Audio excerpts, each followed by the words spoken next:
Welcome to MOTS, where we'll be applying the Manzer or Mosi-Thurlow scale of quantitative analysis of pop culture narrative through a binary system.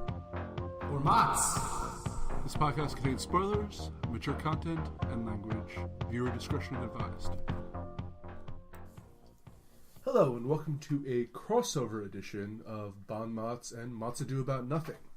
This is actually kind of weird, and it's our first attempt at doing like this exactly. We did a True Detective and LA Confidential comparison. Mm-hmm.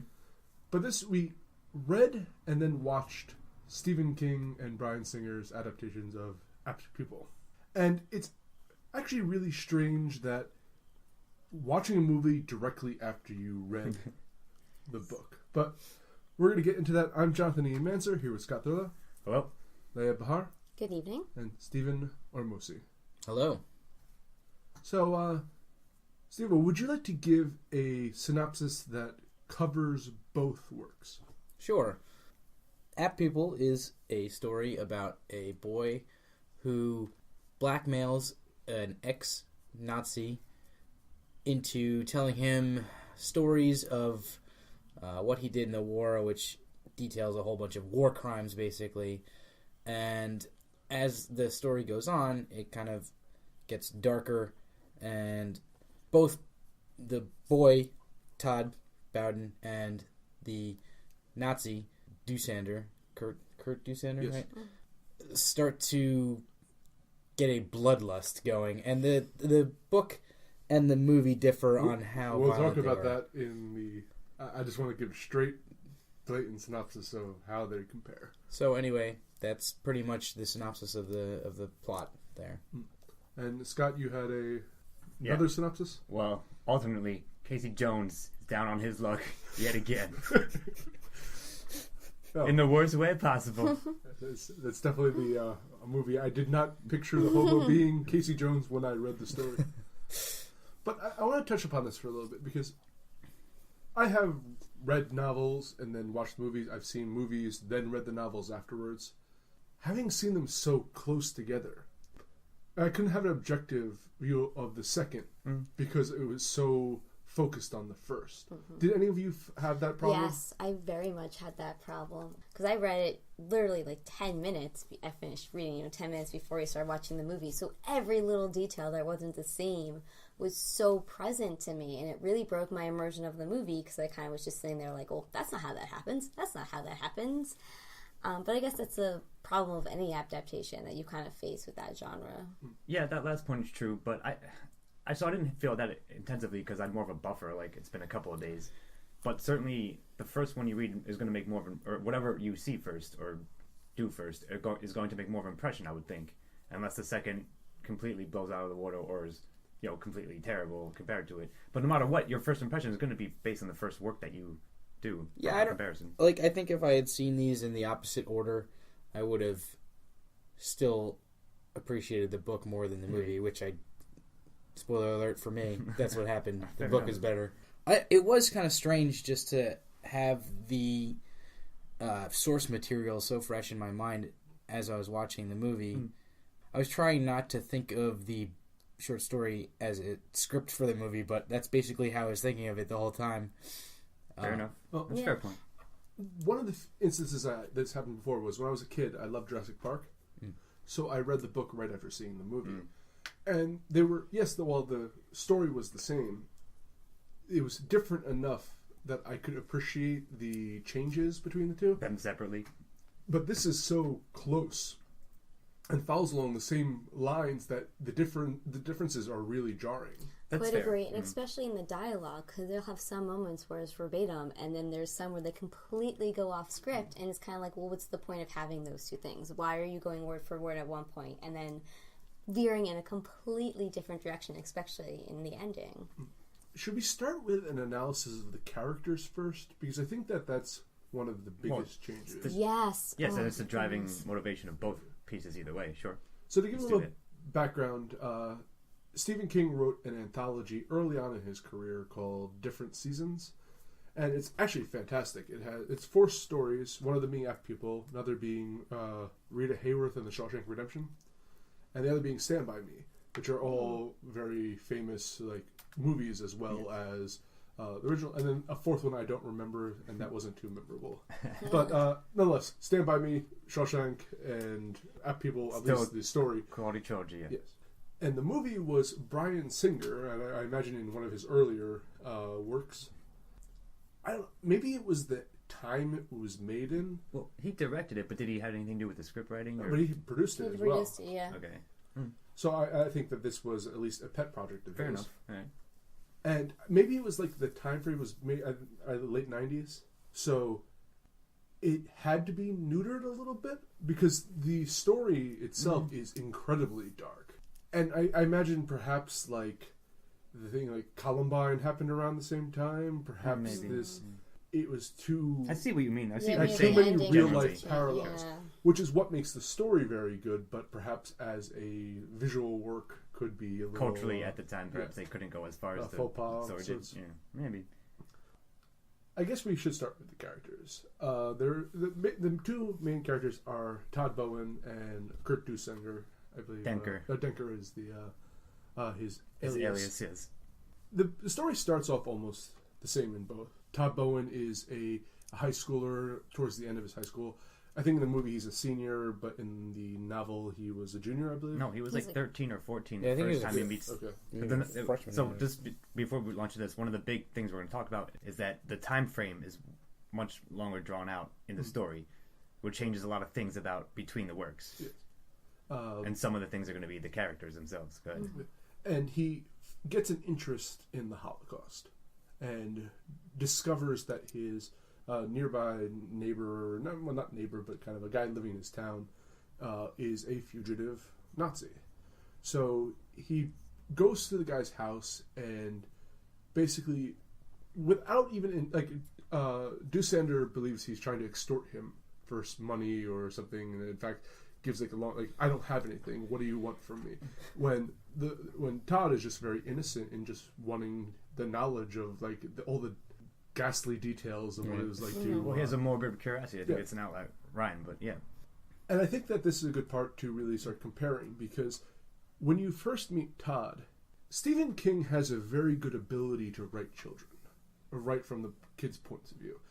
I find some other authors, it's kind of when they try to reference like what children be interesting to, it's almost like a formula where they just plug in the reference. That, I get it. Yeah. And Stephen King kind of makes it feel natural. Do any of you disagree with that? Or No, I I quite see what you agree. mean. Yeah. yeah, so Todd comes off as very like a good old American kid, and I don't feel that was really captured in the movie. I completely agree. Like, when you first meet Todd in the book, he has a paper out, and they describe him as very innocent, the blonde hair, blue eyes, happy family, and he's just delivering the paper to his neighbors.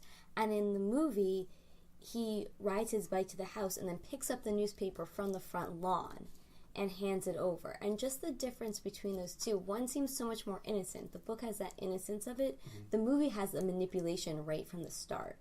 And that's really bothersome because then the characters, development, but like in the most horrific way because he goes on such a complete downward spiral, isn't as present because from the moment that you meet them, it's a difference of meeting them as innocence and meeting them as someone who's manipulating. Although I think that Todd was manipulative in the, or at least he had the instinct. That's what to I was do going it. to say. Right. Well, I think the instinct is there, but it takes you a little bit longer to recognize it in the book. Yeah, I would agree with that. I don't know because they got like he's like he's a detective kid and he wants to be a detective, so like he's savvy, if you will, and he has something. It sparks a dark interest in him, if you will, and so those combined. Don't disagree with what you said. I'm just saying they drop a couple of things in there to Actually, sort it's a of very build good that point up. you made because I think this highlights the difference between very clearly the difference between the book and the movie is that Todd has an interest in being a detective. So, and what he's interested in, he fully like researches and becomes like competent with. Whereas in the movie, he finds out how to paint by just like it's colder. Yeah. It's not as like childish and innocent and oh, I learned the skill because I want to be a detective when I grow up, and versus Yes. I needed to find out who you were, so I learned how to. Yeah, well, that's what Leah was saying. Yeah. He doesn't seem quite as competent in the movie as he is in the book either. He's seems more able to fool people, perhaps even the readers, into thinking that he is a good old American kid when really he has this darker interests, and I think they're there from the start. That's what that's what I'm trying to get at. Or at least that's how I took it and how Right. it's applied to me. But they, it becomes like this thing that takes over his life in the book. And I think one of the really cool things about the way that Stephen King wrote this, and the way that Stephen King writes a lot of his stuff, is he's really good at doing character arcs, and you see the changes in all of in all of his main characters as the books happen. And he's a lot better at doing that than a lot of other people. You see people become darker and start thinking, just having these strange, creepy ass thoughts. Well, one of the fascinating parts is, since it does take over a longer period of time, you're not only seeing the development of his arc, but you're seeing him grow up. You're seeing him hit puberty. Right. You're seeing him develop. And that's a big interest difference, I was going to say, about the way it unfolds.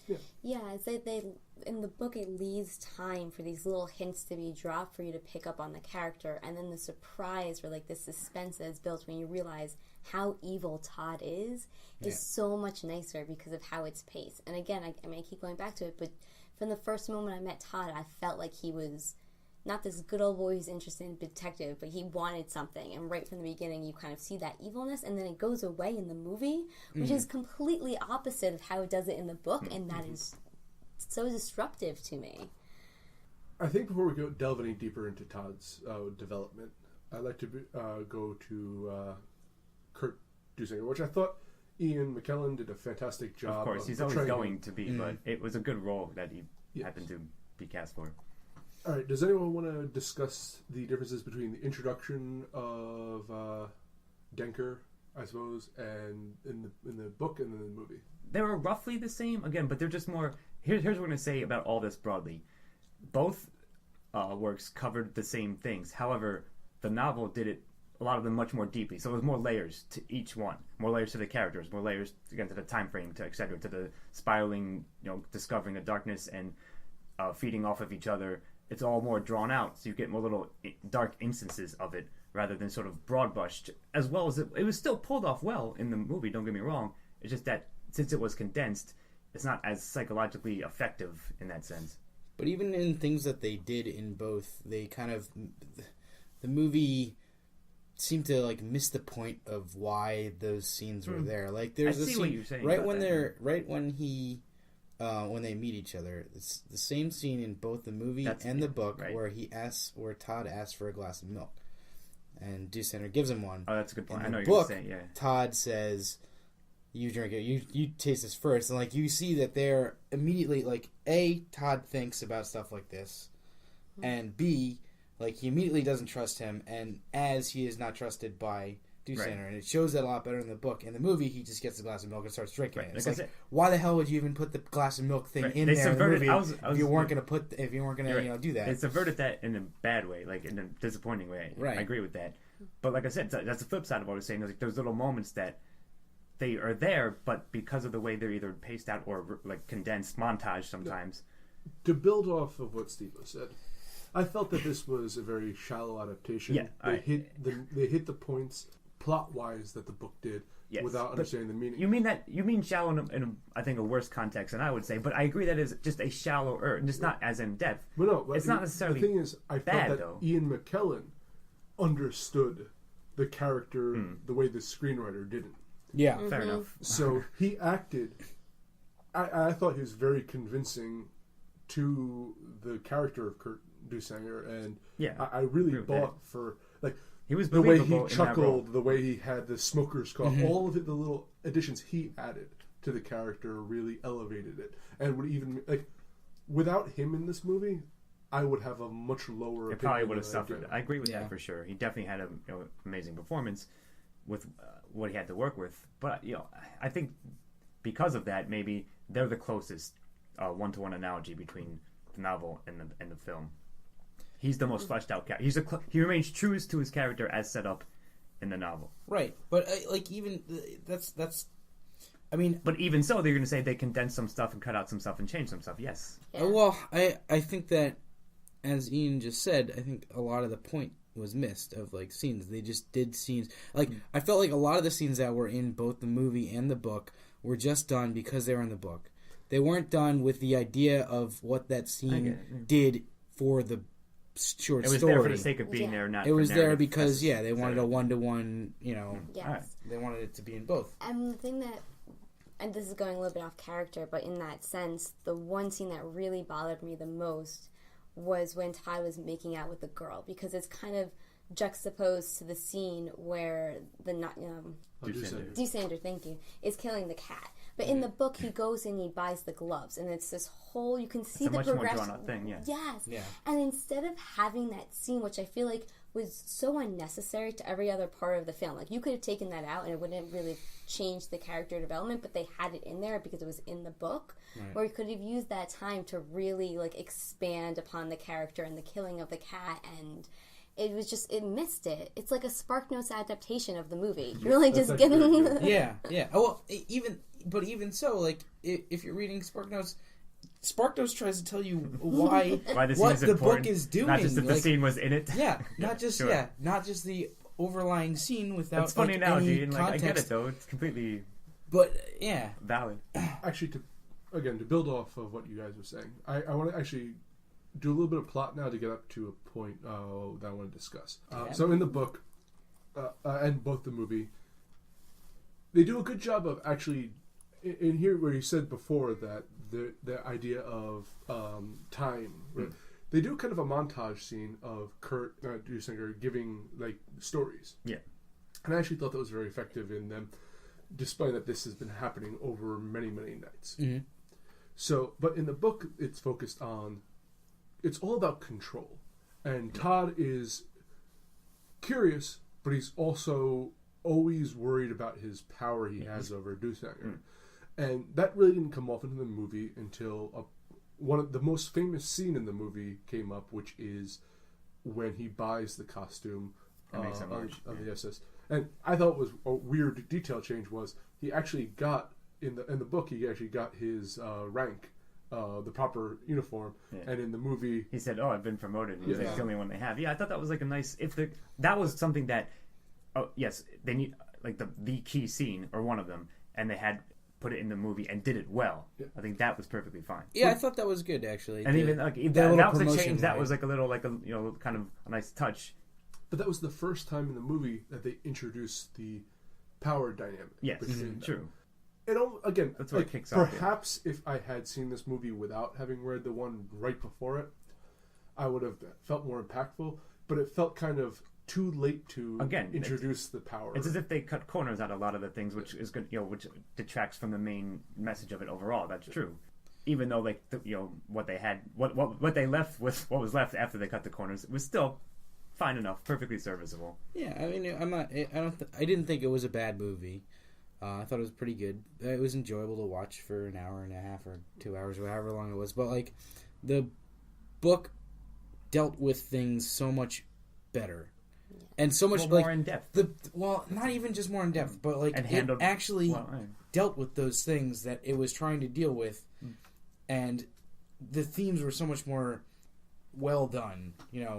At the same time subtler but like obviously there. Whereas in the movie they were either left out or montage thrown in your face, in the film. But like I said, I thought that the film was enjoyable to watch. It just was more surface than depth, as I thought the book was a lot more depth. That is well put. I'll reference something else we said about it, another King adaptation, which is The Shining, that you said, this is Steve-O's phrase, they have a great ratcheting up of tension, which also is true of the novel here, in this case, whereas it was, again, there was like a couple of notches of tension, but not a slow burn in the way there is. And not like the subtleties to the power struggle and all that. Well, let's actually give examples of that. So throughout the book, as they become friends and as they become like I like they're never friends because No, they have a parasitic. they're parasitic, friendship but they in have a quotes. respect of sorts. Yeah, that develops. there's even this nice part where Denzinger acknowledges that the boy, which he always calls him the boy, which is an amazing little. Yeah. And detail. they make a point of like saying in the book with the counselor that. But correct me if I'm wrong, but I think he calls him Todd in the office in the movie. I don't remember. I'm not sure. I I might be not. wrong, but I think he does. I thought I was But actually because the counselor realizes afterwards that he In the only book. in the book, but Yeah. I don't know if that's in the movie. Yeah, I thought they stuck with that. I was actually trying to keep up with that because that was a detail that I did think was quite excellent and reiterated and weaved in and out of the narrative of the novel. That I believe they stayed true to it in the movie. But they never mentioned it. Right. They never mentioned it in the movie and in the book. Right. It's another.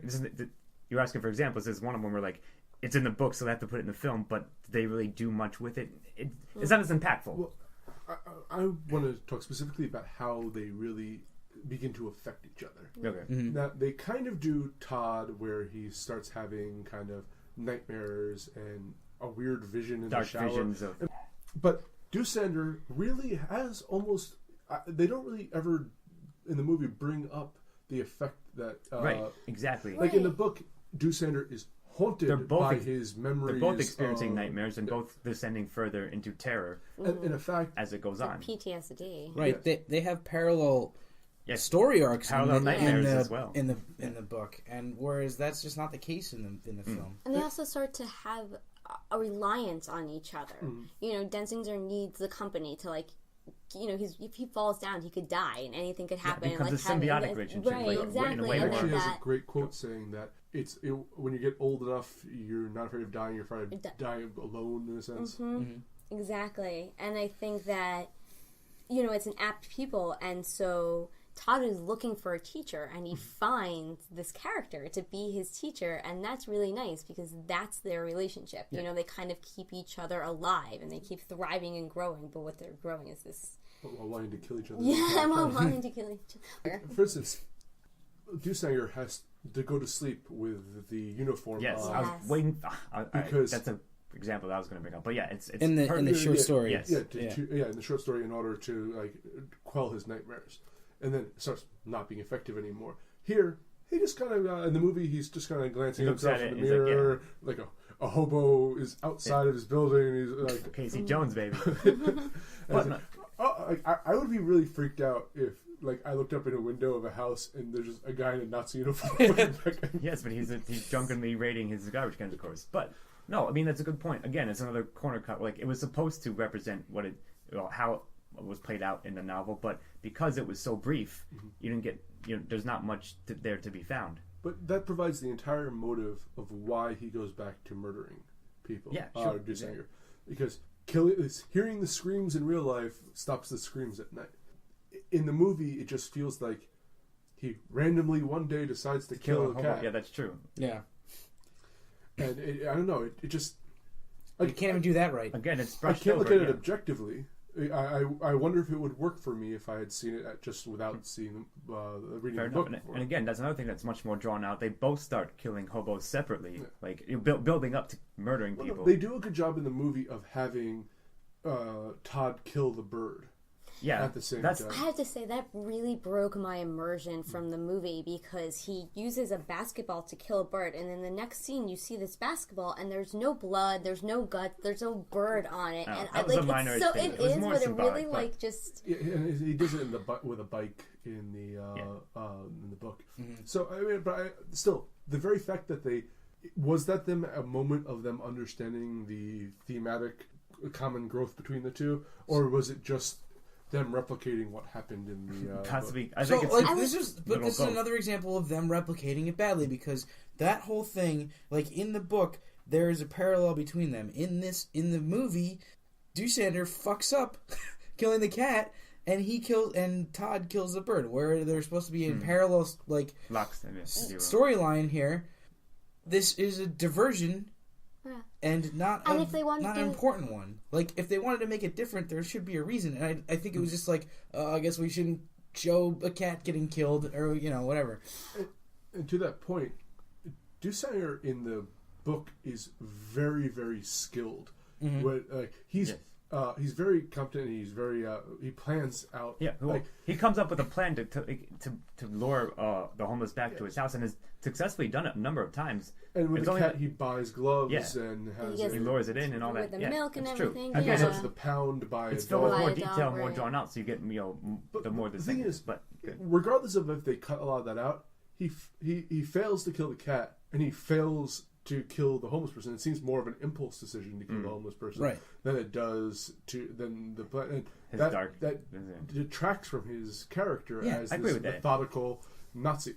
He's incredibly incompetent at this thing that he's supposed to be not only, awesome at from back in the day when he was just a super murderer Nazi guy, but like he is incompetent at something that he's like supposedly teaching Todd, especially in the book. Like they're really learning how to he's really learning how to become a killer from this guy. Like, let's be honest. And there's nothing really about that in the film. So I don't understand, like, what does Todd actually learn throughout the course of the movie? Like, what is the point of calling it Apt Pupil? We're going to have that discussion at the end. To that point, you mentioned earlier, Leah, that the romance angle, in the book it was kind of established that he couldn't even get it up unless he was, like, causing harm to someone. Visions of, Mm-hmm. So his first sexual dream was in, like, raping a Jewish prisoner in one of the death camps. And he is the impulsive killer here. So they kind of swapped, like, random roles. They again, they cut that whole part out of Todd's characterization, which, yes. That's fine, but the idea that, like, have Todd be the sloppy killer and Dussander be the mentor who's a great, like, murder machine. Well, and like, because it would go to your point, like, if you want to recreate it, you don't have to make it so matchy-matchy, because they could have shown that sexual tension in so many other ways, and instead they choose to have him sitting in a car with a girl, and it happens at the exact same time that the cat killing is going on. So why not put the cat killing and the bird killing now? Okay, now I'm just going to, like, pick apart the film. I have no point to that. But there's so many other ways that those arcs and those characters could have been put together in the film that are just so missed. It's like they shuffled scenes around, which replaced could have drawn out a better... Yeah, better... Really, exactly. I don't think that the romance angle in general served any purpose in the film. In the book, it was really important. Like, that was his cover, and he talked about it. Like, that's his like, he's not actually interested in girls, and like, you kind of get that in the film, but you don't know why, or why he's even trying. Like, in the book, it's made very clear that he has to have a cover, he has to seem normal, and like, that's why he's trying to go and get with these girls. Like, there's that.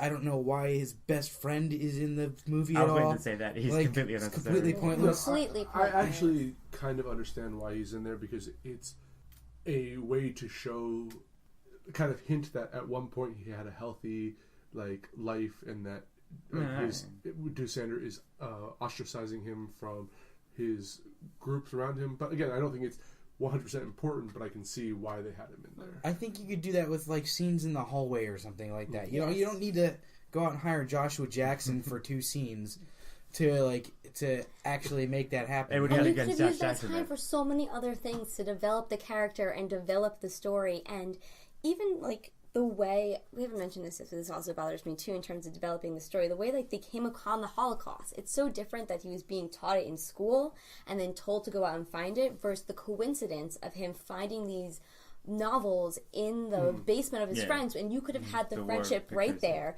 established this as a normal child, and then the descent comes from that moment, and instead they hire Joshua Jackson for kind of no purpose. But then we couldn't have the commentary that schools are teaching their children to be Nazis.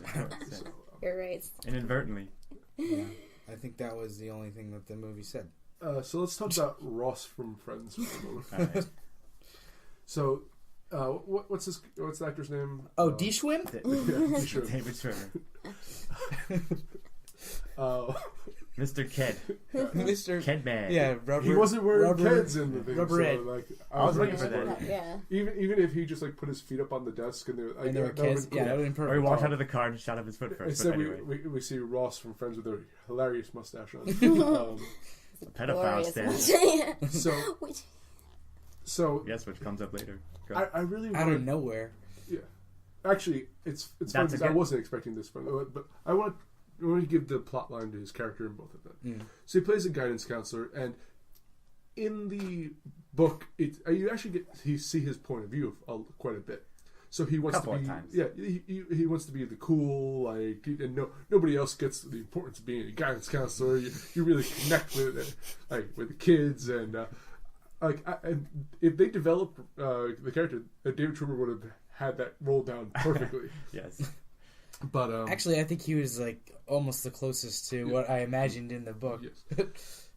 And he ends Todd ends up failing school, or starting to fail at school because he's spending so much time with Doosanger and getting haunted and killing hobos. Which also, again, was kind of glossed over, but that's why I get the did sense that of in it. school. But yes, sure. But so Rubber Ed, who's the guidance counselor, decides to intervene, and they end up having this thing where Doosanger pretends to be Todd's grandfather in order to cover up from his parents that he's failing school. Exactly. They come up with a plan, and that's also somewhat different from the book to the movie. the divide in that was whose idea it was different because it was Todd's idea, or kind of in the book. That's Todd's idea. That's one of the key points I want to say. That's right at that point in the novel. It's almost like they're 50-50 on it. Yeah. They're like, okay, here's what we're gonna do. Todd's like, oh, you're gonna do this, and Doosanger's like, okay, but I'm gonna remember this little. We have to remember to get our story straight in this aspect. So they're planning the heist, if you will, together. Yes.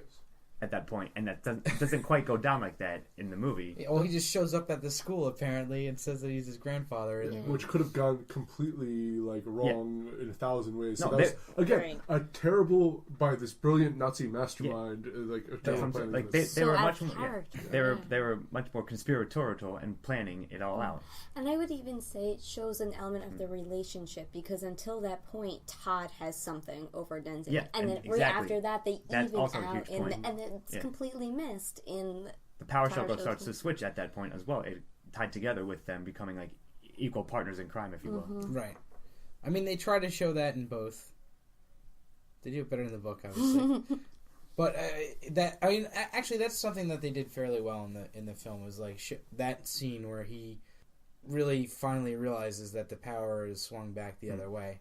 I thought they did a decent job when he comes out and Todd starts yelling at Doosanger, and he's like, "Look, man, you're screwed now. You fucked up." No, he says, "I don't take orders from you." He's like, "You do now." Yeah, you fucked up in the game now, kid. Yeah. So we're going to skip ahead a little bit to talk more about David Schwimmer because his mustache deserves. Starring David Schwimmer's mustache. So I actually liked the film better in the way that Rubber Ed figures out that Doosanger is not Todd's grandfather. Exactly. That's one thing that they changed. I thought was for the better because as much as we said, other things are drawn out better and more in depth in the novel. Rubber Ed's story was too. I didn't like it because it relied on coincidence that I felt was. Can you explain what happened? So what happens is after the grandfather incident, so he believes now that Doosanger is Todd's grandfather. It's a year or two later. So again, a much further drawn out timeline. Rubber Ed is now in a different town at a convention for guidance counselors, which is kind of funny. And he's bored, and he realizes, oh, I know someone in this town, and it's where Todd Bowden's actual grandfather is. So he calls him up, on a whim. He's like, I'm bored. I'm going to call my student's grandfather. See, it's just, that was odd in the novel. I'm like, this is stretching my immersion factor here. But okay. So he does, and he goes and he realizes it's not the same guy. Then he goes to confront. He figures it all out. And he goes, when he's back in town, when Rubber Ed comes back to town, he goes to confront Todd. And this is another thing that's cut completely from the movie. Todd has become a lover of guns. We'll get to that during the conclusion. But I should just want to talk about the differences between Rubber Ed in the book and how they figure out. So, what I wanted to say was, the way that he finds out about Doosanger as not being Todd's grandfather would have been the same if they had cut out that entire part about him going and visiting his grandfather. Because it was in the paper. It comes out and that it's revealed that Doosanger is the Nazi war criminal they've been searching for in the papers. Right. And it coincides with that. He doesn't decide to confront Todd about it until he finds out that Doosanger is a Nazi war criminal. He's just like, oh, that's weird, but whatever, I just wanted to find out, and maybe something would have come of it, but it doesn't even have time to develop in the book because then Doosander gets captured or the papers get wind of who he is, and it's all over the place, and that's when he comes over to confront Todd. Right. So, at this point, I think we should talk about murder. And we talked a little bit about Doosander going on a killing spree. Would anyone like to talk about movie versus book in this capacity? As far as Doosander goes?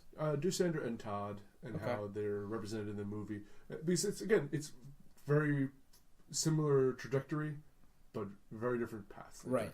In the book, they both start getting into, like, murdering animals. They're like joint killing basically. things. Yeah.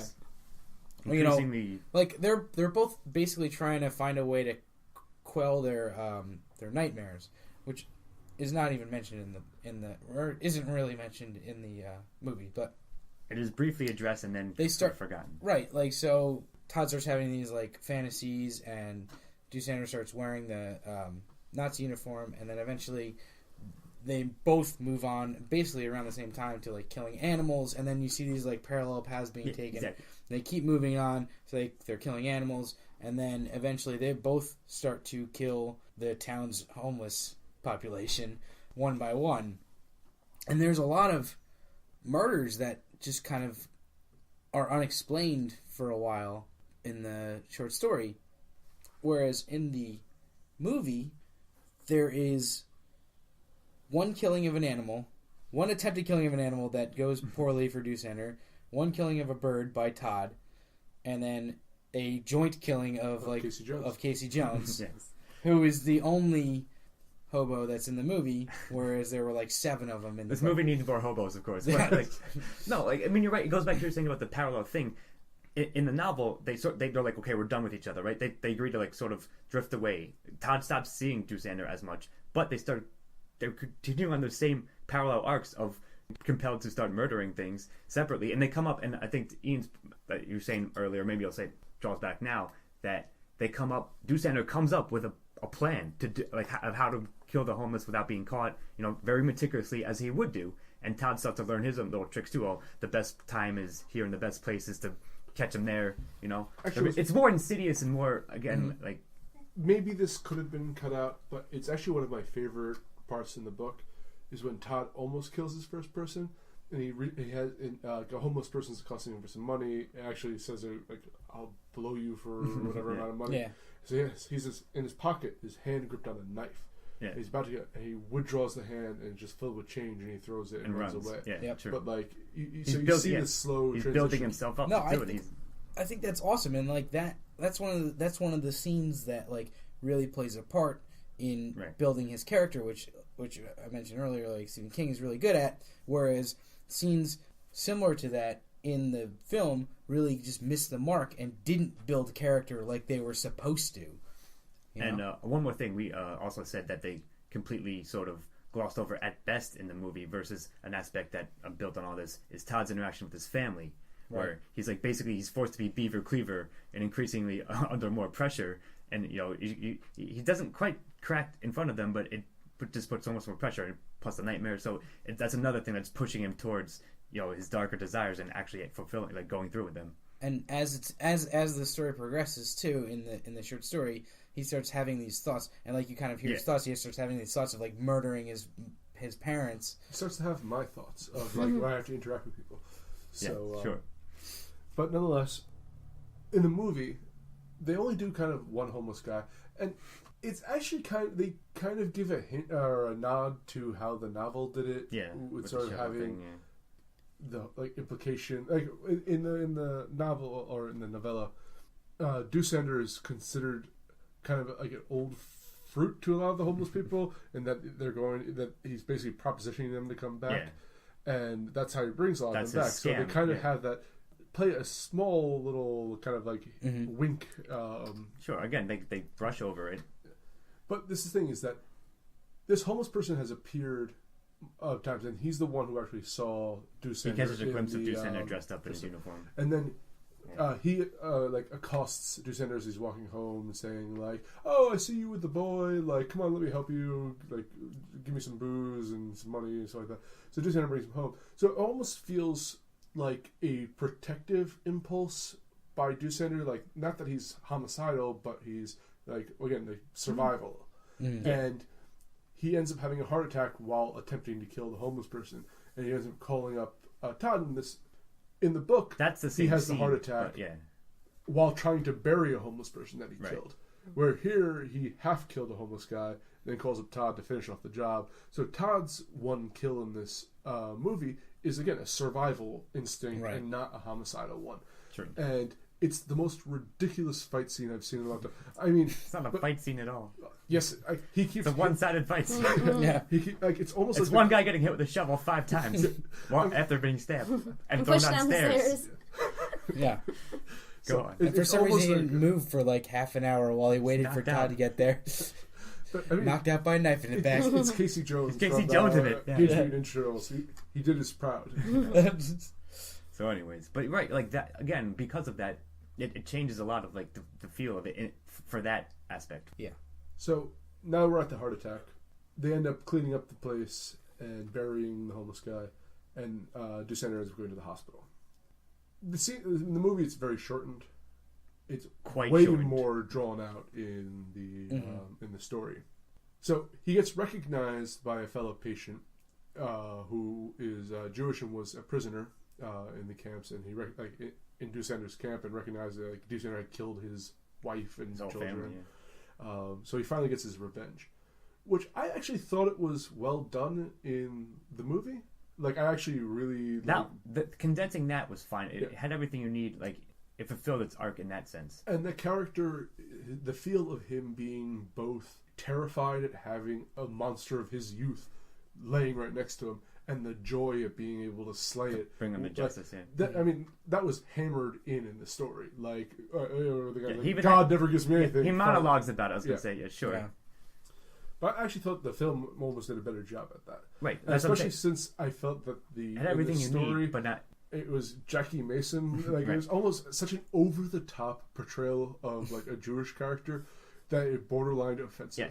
Yeah, like his backstory was somewhat comical, yes, and somewhat offensive. I agree. So like just having it sort of all you needed was what happened in the film. I think that was one thing that they changed that was a bit more effective, or at least it made more sense narratively and wasn't as jarring as some of the scenes and some of the things. But I will say one thing about that. What I did like about his bedmate, he the reason he recognizes Doosander is like, yes, he's looking at him, but when Doosander says something like a phrase, like a haunting phrase to him, he keeps running that phrase over and over in his mind, and that's like a nice little like parallel to.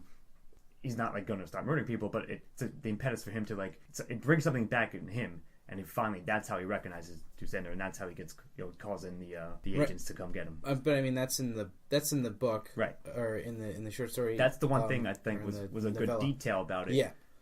Everything else though, could have taken or leaving it, and a lot of extraneous. Yeah, exactly. I mean, I would say I like knowing more about it, but I think that the guy that played his roommate in the movie did a good acting job of like the horror that he did, and you kind of since I knew exactly who he was, and I felt like I knew his whole backstory from just having read the book. I don't know if that would have made it. I don't know if it would have been like kind of unclear at least at first. Like, I guess you probably get what's going on pretty quickly, and then they come in and explain it later. But actually, Scott, you had mentioned a point that it almost seemed coincidental, and I actually thought that was a very, especially considering the time frame you're looking at. That this story happens over 4 or 5 years. The fact that Doosander constantly throughout the book is talking about how all of his years of running, he's always looking. He always mistakes the person next to him. It's like a person looking at me for a little bit longer. Does he recognize who I am? And then, in a sense, when he gets comfortable, when he starts embracing who he is, when he's not looking out for, he let his guard down for a second. And someone recognizes. Yeah, right. Like I did feel it to be a bit coincidental, but I think to your point again, another instance where like, okay, let's not do this a 1-to-1 ratio, because in the novella, he's like laid up, he broke his back, so you have a whole little. Like a comical machine as to why this guy's in the hospital next to Doosander. He's up in the old cartoony like suspended from the ceiling, like a full body cast, and yeah, that adds like Traction. what do you, like that's just inadvertently humorous, so it doesn't. It's jarring when this more serious stuff to comes. get away from into- his nagging wife. Yeah, so. exactly. Yeah, and it's all that like it's all this like sub story stuff that you don't really need at all, and I think makes some of it less effective in that part of the story. What I find is interesting is because you don't have the backstory, you don't have the coincidences as you're saying, but I think that's actually a huge theme of the story is all these major things kind of happen by accident and they happen on coincidence, and it's like no matter how much you try to have he goes through all these efforts to hide his identity and such, and it's just somebody seeing a picture of you on a magazine, and then Todd sees a picture of him the next day he sees the guy. Right. So I think that's a major theme that is completely omitted from the film, which is Well, now I guess we're at the ending, so I want to talk about Dusanger's ending because I was actually very upset by this, how it was portrayed in the movie. In both ways, he gets basically his roommate who recognizes him calls Mossad on him, and Dusanger decides to commit suicide instead of being put on trial. So in the movie, he blows into his IV. blood IV tube, which would be an extraordinarily painful way to die. And in the other one, in the story, he ends up taking a bunch of pills after stealing them from. And one more thing, not only that, his one last plan, his master plan, is how to get the drugs to kill himself, and he goes through with it and succeeds. Yeah, that's a very good point. They just have him die in the movie. It's rushed. It's not only rushed. Dude, they're taking the elevator to his room to rush him out, and he's doing it at that time, right there. Yeah. Again, in the novel, it's they're not even there yet. They know who he is, but they're like, we're coming back. And he's like, well, I have a day or two to figure this plan out, and does it. But his dying thoughts are one of the most important themes in this story. Which is omitted from the movie. He is haunted by his memories of being a monster, of the atrocities, being a Nazi. And he doesn't feel guilty over it. He's just, maybe he's that's the subconscious playing whatever role it is, but he has to be that monster in order to quell the demons. So he thinks that he's finally going to get some rest through death, that he's lived his entire life trying to live, and perhaps now it is a time he can die and finally find some peace. So he takes all the pills, and then his last thought is that what if it's not just sleep? What if he's going to be haunted by his dreams forever, yes. With no ability to wake up from that? So he starts fighting against the slow sleep of that the pills are going to give him, and he just dies. You never find out, but knowing that he came to that realization, and that he thinks he might be going to hell in a sense, so in death. Was such a fascinating way to end this character, and gave so much meaning to the repercussions of being evil that is completely taken out of the movie. Sure. There's no point to him almost. He's Mr. Miyagi, the evil version of him. But so kind of. It's funny, but no, but you're completely right about that. His sole punishment for being a Nazi war criminal and killing homeless people is to commit suicide at an old age and escape punishment, where he's still haunted by fears up to the moment of his death in the book. Yeah. And that's completely different and completely missing the point of the story. Mm-hmm. I agree with that. I think that's the most egregious thing that they did, and it was a haunting line in the story. And you're right, in the film he's like, oh, I did it, I'm gonna win, I'm gonna kill myself and screw them. And that's the thing. Leia was talking about this earlier about the level of charm that Todd had, but Dusanger also had that. Both of these people are bad people. You're seeing the story from their point of view. Right, but they're good at presenting a facade to you. Yeah, of course. You're sympathetic with them, and that makes the ending all the more powerful. When you're I kind of, in some way, rooting for this character, and to watch him, in a sense, descend into his worst nightmare is very impactful. Yeah. Mm-hmm. I think that Dusanger's finale there, obviously, as you eloquently described it just now, much better in the book, and I don't know if I have that much more to say about him, but Todd's finale, let's get to that, was also a lot better in the book, so after Dusanger dies in the short story, the FBI agent comes to his house and kind of interrogates him, and then gets in to Comes a to car. Todd's house, you mean? Yeah, right. Gets into a car with the Mossad agent, and they are talking about it, and they're both basically convinced that Todd's in on it. They're like, we know he knows. And they actually have a great conversation about the nature of evil. Yeah. Right. And Right, which I think is a very which was important missing theme. from- Exactly, which Yep. is completely gone. And Right. they had here's another thing that the movie put in and didn't really seem to know what they were doing, because they had that car ride with the two Right, of them. and they said nothing in the to each movie. other. Yeah, and they said nothing of importance. It was Yeah. just like a You're rote conversation. actually, I think that it served the same purpose because it expressed the message of what the story was about that they're giving. Mm. While Stephen King was having a discussion on the nature of evil, this movie was giving a discussion on the nature of growing up. And I suppose. that's what the two No, of them that's- were having. That's pretty fair. Yeah. Well, I think the conversation in the car is more that they suspect that he's doing it, and they're like, well, what were you doing when you were this age? Were you hanging out with an old guy, or were you chasing girls? So I think the only purpose of that is, I think Todd's in on it, and not the whole... Back in my day, the kids were respectful. They were chasing girls, and now the kids Chasing these girls is days are just respectful? murdering Just homos. and- Just murders all over the place. Yeah, what's this world come to? But yeah, so they have that whole conversation. Basically, it's looking bleak for Todd, and then Rubber Ed shows up at his house, and Todd's like cleaning his gun at the time. And This is in the story, right? this is in the short story, yeah. Todd's cleaning his gun. Ed says to him, or Ed confronts him about Doosander, and he's like, why was your grandfather a Nazi war criminal? And he's like, he confronts him about, like, him bringing Doosander to the school and trying to figure out what's going on. And Todd basically just blows him away. Yeah. And then takes his gun, goes out to the highway, sits under a tree, and just starts picking people off, and, like, goes out in a, like, blaze of serial killer glory, basically. Like, I think the last line of this story is, it was 5 hours before they took him down. Yeah. And the film is such a watered down version of... It's not even a version of it. It's No, not it even a ends with version a of it. It basketball completely shot. changes everything. Well, yeah, there's a big thing. Another they didn't go into is that during the course in the novella, during the course of that, he joins a rifle club and becomes a really renowned a sharpshooter. But he also has fantasies. He goes out to that spot on the freeway and takes practice shots, empty round. He's Right. targeting people, right? So he's building up to that too. And then it's his final blaze of natural born killers sort of glory. But in the movie, I will tell you what happens.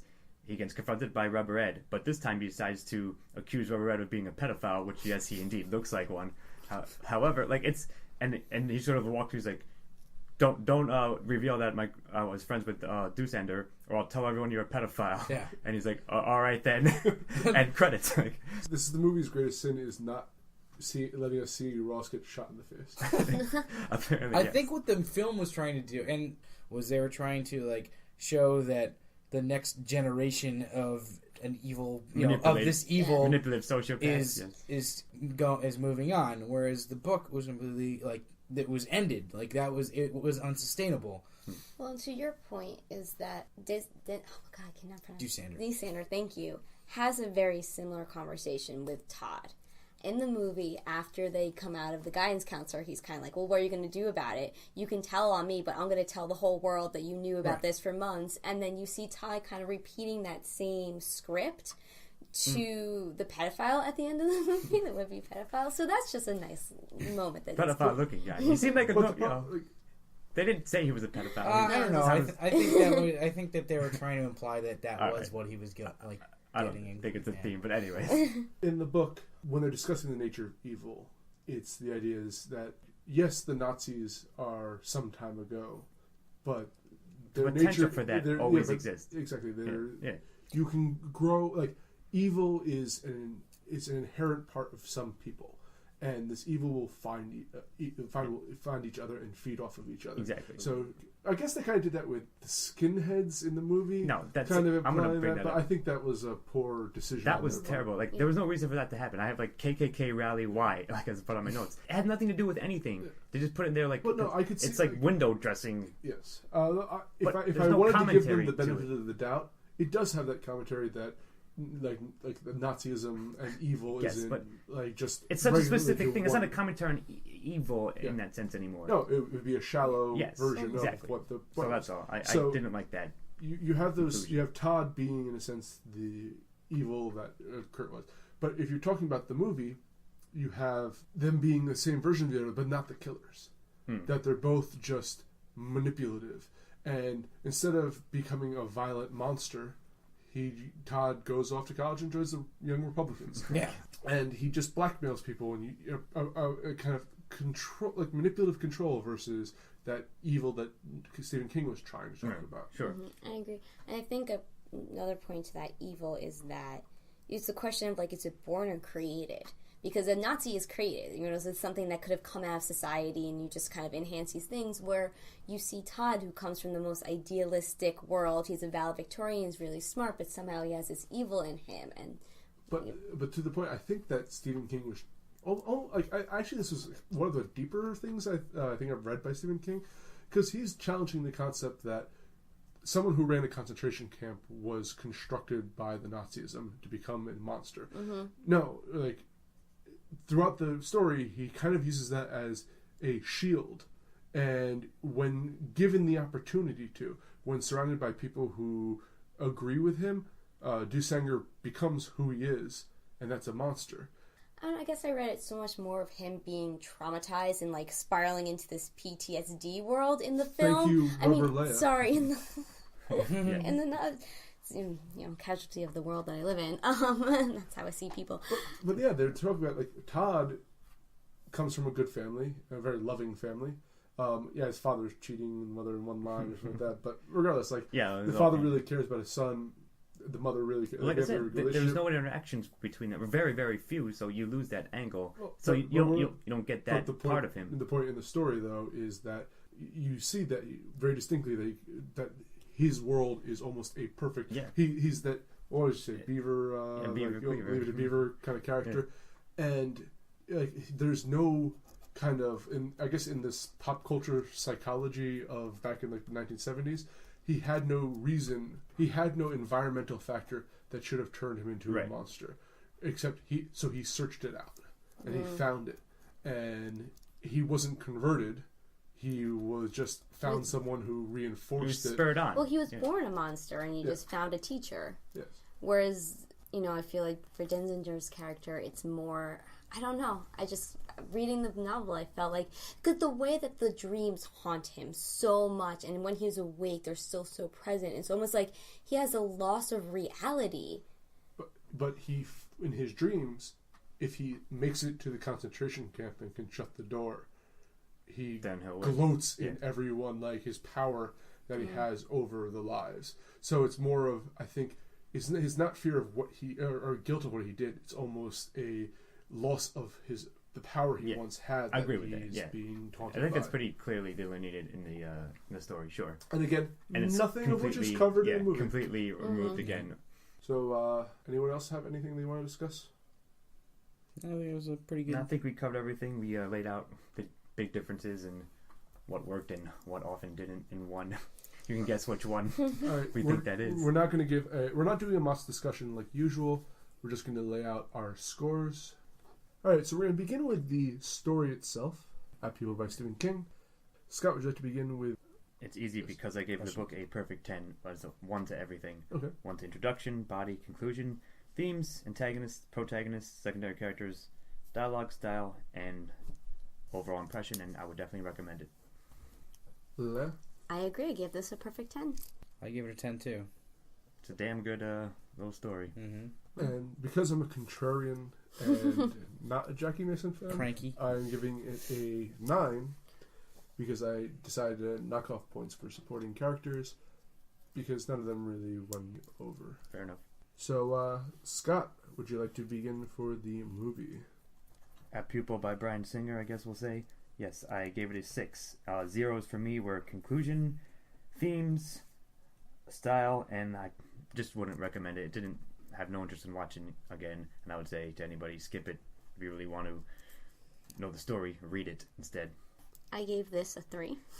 I gave a point to the antagonist. It's a very soft one, but I think some of the ideas were there, and I'm going to give it some credit. The secondary character and some of the dialogue was nice, but then again I gave it a 1 because I liked the dialogue that was directly taken from the story, but otherwise it was fair lovely. enough. So I'm going to give it a 3. I gave this a 6. So my zeros were intro, conclusion, themes, and protagonist. I gave it a 5. Introduction body, I gave 1s 2. Conclusion, I thought was terrible. But again, this is not a objective view because Sure. I'm very much focused on the story for this. For the same reason I gave themes a 0, as you said, Steele, that it was just such a watered down version of antagonist. 1, protagonist. I thought that Ian McKellen did a fantastic job as designer. He gave supporting cast because of Casey Jones, and dialogue style. I didn't really find anything unique about it, and what was good was out of the book. So I gave it actually the opposite of the reason Right. that. And I would not recommend this movie. In fact, I would recommend the Right. different seasons overall. So Yeah, I would recommend the story for sure, but I don't know. It's an enjoyable movie, I thought. all right, now for the aggregate scores. The story got a 9.75 overall, which is a very high recommendation on all our parts. And the movie got a 5, which I think is very I think it's accurate. that deserves Better, it. yeah. Yeah. incredibly mediocre movie made off something much, Yeah, much it's a better. mediocre adaptation of a very well done and excellent short story. So I kind of have a final question for you guys. If you're, Bonus question time. what makes a good movie adaptation of a story? A good writer and a good director. Yeah, I think that's a tough question to answer because it can be And very briefly too. People any number of things. Hey, you guys want to talk about this for the next hour and a half because we could. We'll do that next time. But yeah, I don't know if you can. All right. I don't know if you can really answer that. Then what specifically would you have changed about Apt Pupil to make it better? I think which scenes they chose to use, I think, were horrible because none of them really set up the characters. So I think they needed scenes that had a lot more character development. They could have taken out a lot of the other scenes with them making out and the girl and all that stuff and just done that in a different way to really. I think you could have done it in the hour and a half. You could have done it better.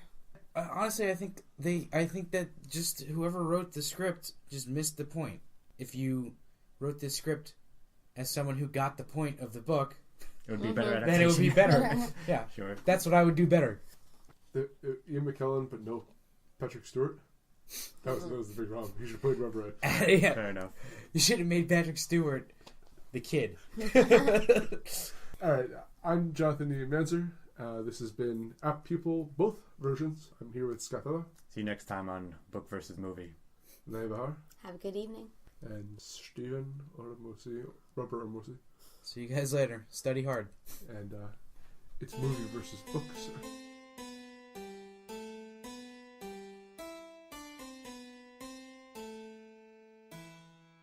Lots to do about nothing. Lots ado about nothing. Music by Chris Morgan. Editing and engineering by Scott Thurlow. Lots to do about nothing. This has been a Los Angeles production. All rights reserved.